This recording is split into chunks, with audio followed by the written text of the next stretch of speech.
partimos para a análise com Xavier Viegas, especialista em incêndios florestais da Universidade de Coimbra, que estudou os incêndios de 2017 em Pedrógão Grande. Boa noite, seja bem-vindo. Esteve no recente incêndio de Mursa, disse que ficou impressionado com a área ardida neste concelho. Pergunto-lhe porquê.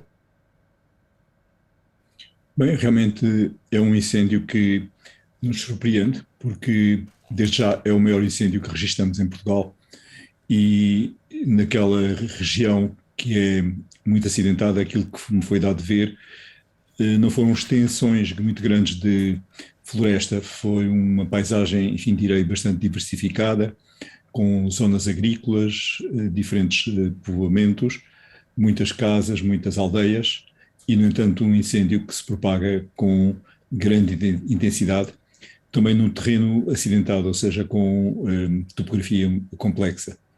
Eu julgo que por trás desta propagação muito rápida terá estado o estado de secura da vegetação que nós verificamos por estes dias quase em todo o país e naquela região em particular, portanto, devido à seca e devido às altas temperaturas.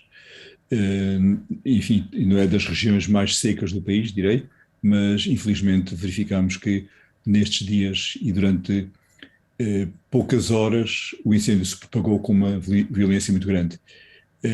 Eu tenho estudado no passado alguns incêndios desta dimensão, com 10, 11 mil hectares, mas são incêndios que demoraram talvez 3, 4 dias a atingir essa área. E o que eu verifiquei que este foi, digamos, em poucas horas que percorreu esta área e, tanto quanto vemos, ainda não está completamente professor, e a falta de limpeza também poderá ser uma das causas destes fogos recentes? Por todo lado, sim. De modo geral, eu direi que sim, que há realmente uma falta de gestão dos combustíveis, sobretudo mesmo junto das casas onde seria prioritário. Na floresta também, de modo geral, existe também falta de gestão, ou seja, existe pouca preocupação de reduzir a biomassa, existe também falta de criação de aceiros, ou seja, descontinuidades ao longo da floresta, e isso torna difícil que os incêndios possam ser contidos em espaços confinados. Já percebemos que o clima está a mudar e que vamos ter um tempo mais quente, mais seco nos próximos anos. Acha que algo deveria mudar e que é expectável que tenhamos, à conta dessa mudança climática, mais incêndios e que tínhamos de nos preparar para esse cenário? De facto, assim é. Ou seja, já nos últimos anos verificamos que, de acordo com os dados estatísticos, os incêndios de cada ano tendem a ser maiores. Estamos a ter incêndios cada vez maiores. Portanto, aquilo que encontramos na floresta, no território, atualmente não é o mesmo que havia há uns 20 ou 30 anos atrás. E todos os indicadores que possuímos mostram que a situação se tende a agravar, devido à alteração climática, que pode ter, como sabemos, diferentes caminhos, pode ser mais atenuada, pode ser mais grave, mas em qualquer dos cenários temos que contar que vamos ter períodos de seca mais prolongados, vamos ter períodos favoráveis à ocorrência de incêndios também mais extensos, ou seja, uma chamada época de incêndios que começa mais cedo e termina mais tarde, e particularmente podemos ter alguns dias com condições muito perigosas. Professor, na sua opinião, acha que a estratégia de combate tem sido a mais adequada ou acha que se deveria apostar ainda mais na prevenção? A estratégia de combate é necessária e julgo que tem sido adequada, ou seja, a estratégia de suprimir os incêndios com uma grande força, portanto com um ataque que se chama musculado, logo no início.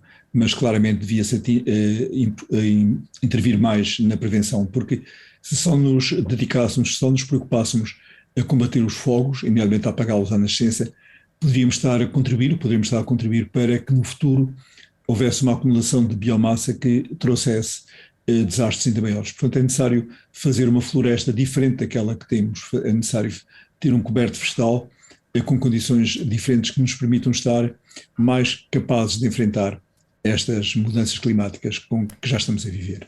Ainda vamos a tempo de contornar o despovoamento, que também é um dos fatores apontados por vários especialistas como também uma das causas que ajuda a agravar esta situação dos incêndios. Ainda vamos a tempo de inverter esse fenómeno ou já não?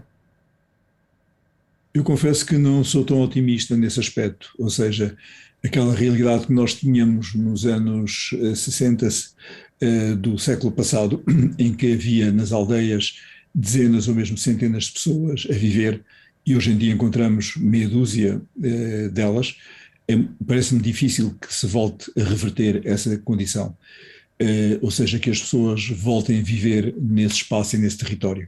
O que é pena, porque quando tínhamos muito mais pessoas a viver nas zonas rurais, essas pessoas cuidavam do que era seu, cuidavam da envolvente das suas casas, das suas aldeias. Claramente, porque quando havia qualquer ocorrência, todas as pessoas acudiam e rapidamente apagavam o fogo.